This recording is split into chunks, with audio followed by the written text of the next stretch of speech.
एक लकड़ा हरा था, वो जंगल में लकड़ी काटने गया।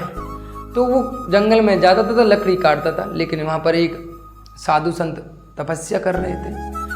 साधु संत तपस्या कर रहे, तो साधु संत ने देखा लकड़हारा को, उन्होंने बुलाया कि तू पागल है, यहाँ लकड़ी काटता है, थोड़ा सा आगे और चल, चंदन की लकड़ी है, तुझे रोज रोज लकड़ी काटनी पड़ती है, चंदन की लकड़ी एक दिन ले जा, महंगी बिकेंगी, पैसे वाला हो जाएगा। वो बड़ा खुश हुआ, साधु कितना अच्छा है, मुझे कितना बढ़िया बता दिया। गया आगे, देखा चंदन की लकड़ियों का जंगल भरा हुआ है, वहाँ से चंदन की लकड़ी काटता फिर बेचता। अब जब पूरे वीक में डेली आता था, लेकिन अब एक दिन छोड़ के आने लग गया, क्योंकि चंदन की लकड़ी थी, महंगी जाती थी, पैसा कमाने लग गया, बढ़िया घर बना लिया, सब कुछ।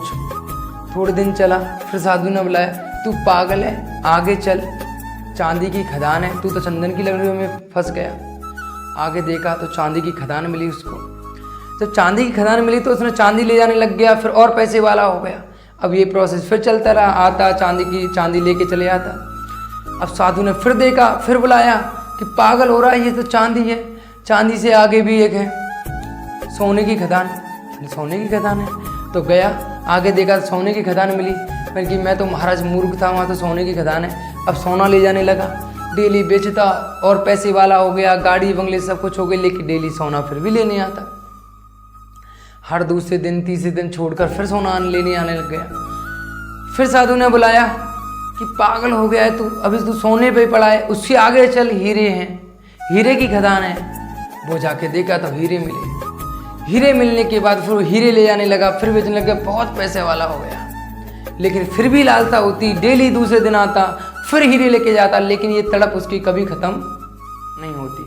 हर रोज़ लगता कि मैं और पैसा कमाऊं, और पैसा कमाऊं, और पैसा कमाऊं, यानी इतना पैसा इकट्ठा होने के बाद भी चैन से नहीं रह सकता था। साधु ने फिर एक बार बुलाया कि तूने मेरे से कभी एक क्वेश्चन नहीं पूछा कि महाराज अगर आपको इन सभी चीज़ों के बारे में पता था तो आप क्यों नहीं लेके गए। तो साधु ने बड़ा गहरा और बहुत मजेदार जवाब दिया। उन्होंने कहा कि मैं जिस जगह हूं ना, मेरी जिंदगी तुझसे कहीं ज्यादा बेहतर है।